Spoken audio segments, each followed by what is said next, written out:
So I was going to say good morning, but it's good afternoon now, I think, and I think we're nearing the end of our day. So this is going to be pretty quick. I think a lot of our other talks this morning have covered a fair amount of the information that we were going to share with you. So that's fantastic because it's great to know that we're all on the same page and we're all working towards the same objectives. So just to begin with, my name is Tegan Slott. I'm a regional consultant, health and safety consultant for Public Services Health and Safety Association. I am from Ottawa, so I'm in Ottawa in the Valley in that area, and I'll let Jeremy introduce himself. Hi everybody, I'm Jeremy Holden, also a PSHSA Health and Safety Consultant, Peterborough to Kingston region. So I had a nice slide in here defining what a psychologically health and safe workplace is, but I think we'll skip over that because I think based on our discussions this morning, we all know what that is and are working towards that. John did a great job of covering why we would want to create a psychologically healthy and safe workplace and all of the statistics behind that, which we're all fairly familiar with, I think, right now as well.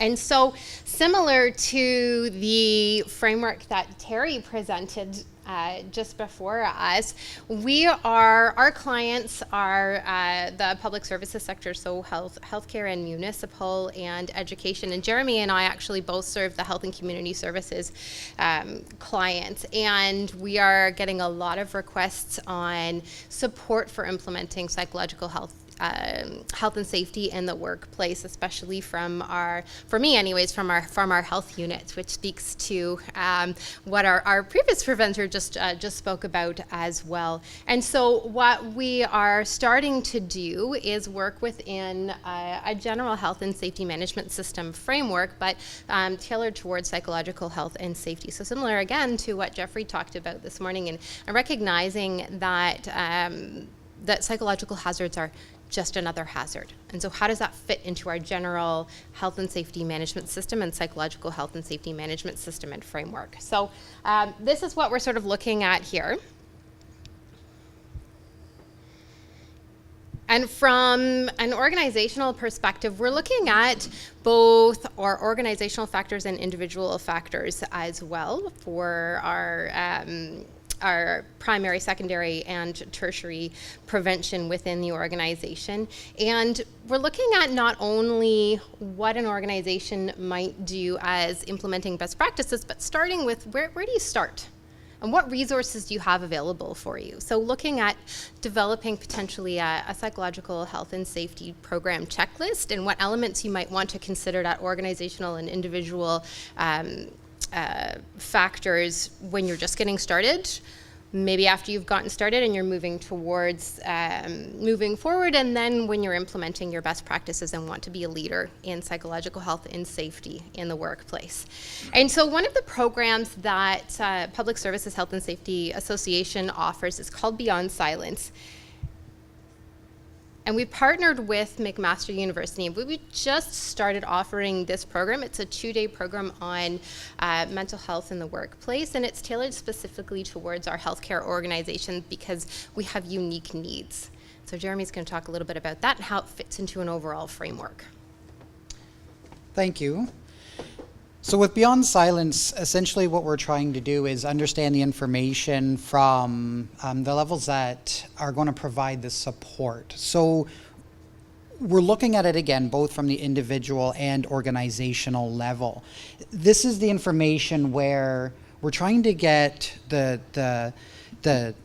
all of the resources that are out there and improve the psychological health from an organizational standpoint, but also how are people going to be responding when there are coworkers, or how does a manager discuss psychological health and safety when workers are coming to them or struggling.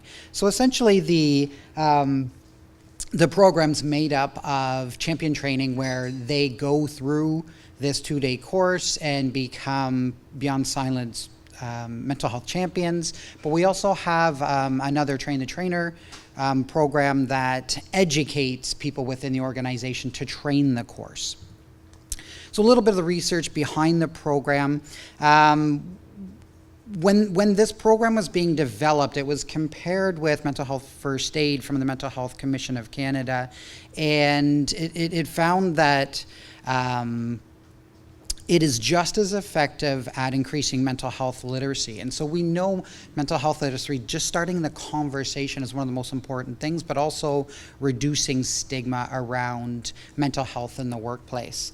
So having that conversation, where do we go with it, has been a challenge for a number of organizations. And there are some key implementation factors that you can see up on the slides here. It's no different from any other health and safety program implementation where we need support, we need all the stakeholders within and with external to the organization to be successful. What we try to do when we work with organizations is let them know that there's a number of strategies and supports within the organization that will help promote psychological health and safety, but also that their psychological health and safety program has a number of these components in as well. So both organizational and individual factors. From a program content standpoint, it's a little bit hard to see the slides, but I'll speak more generally to what's on them. This is the mental health continuum that the Mental Health Commission of Canada has and has gone back from previous work. The mental health continuum model is about knowing where you are and how you're reacting from a mental health concern, and it's definitely a sliding framework from day to day. So on the left side, we see we're healthy, we're functioning well, we're able to contribute to work, and everything seems to be fine from a psychological standpoint. But we do have stressors from day to day, and a number of them come from the workplace. It can come from home and our social life and so forth. So the support that's needed as we start to react, or potentially we're getting mentally injured, or the continuum slides to mentally ill, we need to have the appropriate actions and resources to support those actions. So without getting into any of the details, without getting into any of the details there, essentially what the program does is look at the mental health continuum on day one and then provide the actions where you can support your coworkers within your organization on addressing the appropriate actions that you can take on a day-to-day basis within the areas that the person is self-identified. And then the resources. So when we're looking at some of the information from earlier today, we need resources organizationally as well as individually. And so what can you do as a person, but how can the organization support you as well? Much of our focus as an organization is on the prevention of psychological harm happening to the public service employees. And the whole focus here is to recognize where people are so we can have those supports in place. The organization plays a huge role in that, in how their framework is implemented. So in terms of what we're doing with organizations is the organization's going to select who's going to get trained. When they're getting trained, typically what we're seeing is people with lived mental health experience, that they're supportive, open personality, they're establishing relationships with staff. Those are going to be the champions, so they're going to get trained. We need to communicate the program, we need to implement all of the conversations around mental health, moving it forward. Number of the resources that we see out there around the communication is just the first step. We need the resources in place once the conversation starts. And so moving forward, it's some of those champions that have been trained will want to volunteer to train out their organization. So what we're doing is building capacity within organizations. And what that is the peer leader training program, or the train the trainer, to support organizations going forward. And so when we support organizations within the public services, as a health and safety association, the consultants themselves, what we've been asked to support them with is around the early and safe return to work program. So understanding the cognitive demands of work and how that mental injury may play a role in the cognitive requirements of the job and what the person can do. Also understanding in terms of the organizational context, the psychological health and safety framework, and then all of the program support from the primary, secondary, and tertiary, from the individual and organization. And of course, the support around guarding minds at work, the standard itself, I should say the CSA, as well as the stress assess. So we talk about all the different tools out there. Just trying to get all that knowledge into practice. There's a number of tools that are out there, and what we try to do is make it a little bit easier to understand.